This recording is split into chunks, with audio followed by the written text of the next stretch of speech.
Hello friends, welcome to Thensuvai kitchen.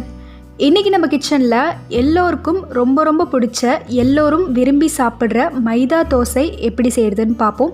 இதை நீங்கள் night time டின்னராக கூட செஞ்சுக்கலாம், அப்படி இல்லைனா ஈவினிங் டைம் ஸ்நாக்ஸாக கூட செஞ்சு சாப்பிட்லாம். ஏன்னா இது அவ்வளோ டேஸ்ட்டாக அவ்வளோ சுவையாக இருக்கும். இந்த மைதா தோசையை செய்கிறதுக்கு முன்னாடி நம்ம சேனலை நீங்கள் இப்போ தான் ஃபஸ்ட்டு டைம் பார்க்குறீங்கன்னா மறக்காமல் சப்ஸ்கிரைப் பண்ணிக்கோங்க. கூடவே இருக்கிற அந்த பெல் ஐக்கானையும் கிளிக் பண்ணி விட்டுக்கோங்க. ஸோ தான் போடுற அடுத்தடுத்த வீடியோஸ்லாம் உடனே கிடைக்கும். இப்போ வாங்க செய்ய ஆரம்பிச்சிடலாம். ஃபஸ்ட் கொஞ்சமாக ஒரு பேனில் எண்ணெய் சேர்த்துக்கோங்க.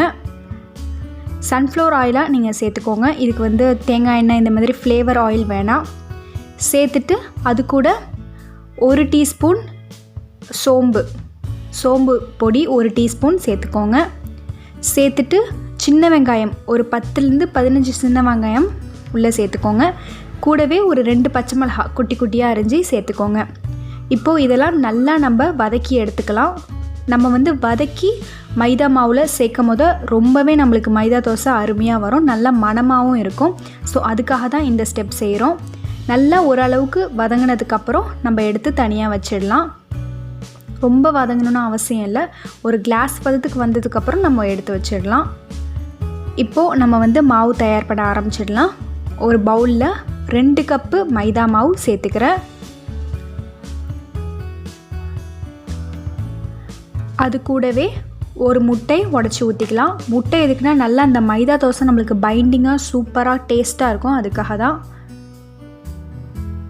சேர்த்துட்டு அது கூட நம்ம வதக்கி வச்சுருந்த வெங்காயம் அதையும் உள்ளே சேர்த்துக்கலாம். கூடவே கொஞ்சமாக கொத்தமல்லி சேர்த்துக்கலாம்.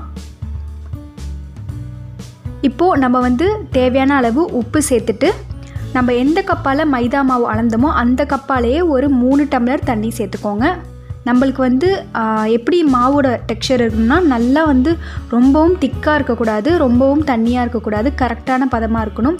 நல்லா தண்ணி ஊற்றணுன்னு கிண்டி விட்டுக்கோங்க. கொஞ்சம் கூட அந்த மாவோட லம்ப்ஸ் இருக்கக்கூடாது.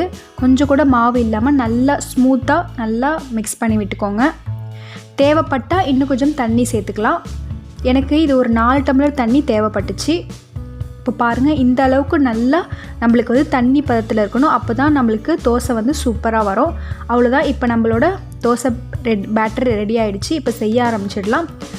நீங்கள் நான்ஸ்டிக்காக யூஸ் பண்ணால் நீங்கள் ஆயில் க்ரீஸ் பண்ணணும் அவசியம் இல்லை. இல்லைனா நல்லா ஆயில் க்ரீஸ் பண்ணி நீங்கள் இந்த மாதிரி ஓரங்கள்லேருந்து ஆரம்பித்து நடுவில் அந்த மாதிரி ஊற்றிக்கோங்க. இந்த தோசைலாம் இந்த மாதிரி ஊற்றினா தான் நல்லாயிருக்கும். நீங்கள் நார்மலாக நம்ம தோசை ஊற்றுற மாதிரி ஊற்றுனீங்கன்னா நம்மளுக்கு மொத்தமாக ஒட்டிக்கிட்டு நம்மளுக்கு வராது. ஸோ கொஞ்சமாக நம்ம மேலே ஆயில் சேர்த்துக்கலாம். நீங்கள் இதுக்கு நெய் கூட நீங்கள் சேர்த்துக்கலாம், ரொம்பவே அருமையாக இருக்கும். இப்போ 1 சைடு நல்லா வெந்ததுக்கப்புறம் இன்னொரு சைடு திருப்பி போட்டுக்கலாம். இது ஒரு ரொம்பவே ஈஸியான ஒரு தோசை ரெசிபி. உங்கள்கிட்ட தோசை பேட்டர் இல்லை, டக்குன்னு ஏதாச்சும் ஒன்று செய்யணுன்னா நீங்கள் டிஃபனுக்கு இதை ப்ரிஃபர் பண்ணலாம். இது ரொம்பவே அருமையாக இருக்கும். இந்த மைதா தோசைக்கு நீங்கள் சைடிஷ் வச்சு தான் சாப்பிடணுன்னு அவசியம் இல்லை. நீங்கள் அப்படியே சாதாரணமாக சாப்பிட்டா கூட அவ்வளோ அருமையாக இருக்குது. பட் இதுக்கு நீங்கள் எந்த குழம்பு இல்லை சட்னி எது வேணாலும் நீங்கள் வச்சு சாப்பிட்லாம், ரொம்பவே அருமையாக இருக்கும். குழந்தைங்களும் ரொம்ப ரொம்ப விரும்பி சாப்பிடுவாங்க. நான் சொன்ன ரெசிபி பிடிச்சிருந்துச்சுன்னா மறக்காமல் லைக் பண்ணி ஷேர் பண்ணுங்கள். மறக்காமல் எங்களோட இன்ஸ்டாகிராம் அக்கௌண்ட்டையும் ஃபாலோ பண்ணிக்கோங்க. தேங்க்யூ ஸோ மச் ஃபார் வாட்சிங்.